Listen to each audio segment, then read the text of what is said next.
E siamo giunti alla seconda selezione qui al Parco Termale di Colà per scoprire quali saranno le prossime 3 finaliste che accederanno direttamente alla finalissima del 17 di settembre a Dogana Veneta di Lazzise. Quindi tra poco le nostre miss saliranno sulla passerella e si sfideranno a colpi di sorrisi per aggiudicarsi un posto in finale. Rimanete con noi.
Sono Chiara, Sara e Valentina, le nostre fortunatissime Miss che si aggiudicano un posto d'onore alla finalissima del 17 di settembre a Dogana Veneta di Lazzise. La data si avvicina, mi raccomando, vi aspettiamo numerosi per sostenere e applaudire le nostre bellissime Miss che arriveranno da tutta Italia e si contenderanno il titolo di testimonial del parco termale più bello d'Italia.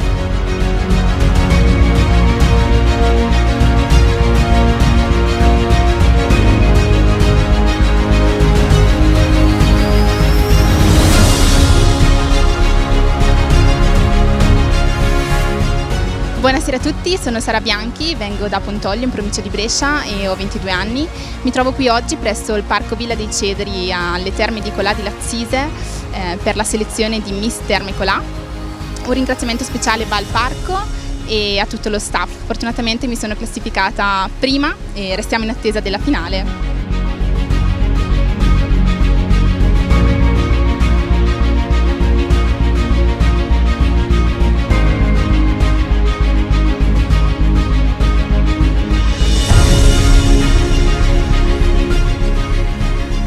Ciao a tutti, sono Chiara Quarti, ho 16 anni e vengo da Bergamo, frequento il liceo delle scienze umane e quest'oggi mi sono classificata seconda al concorso Miss Terme Colà e speriamo e incrociamo le dita per la finale.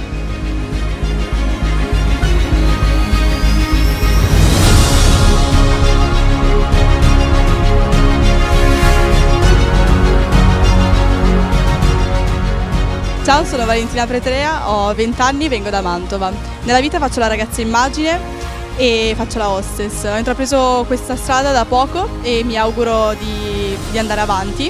Oggi mi trovo in questo bellissimo posto e ho vinto la fascia, terza classificata, e mi auguro di arrivare abbastanza in alto.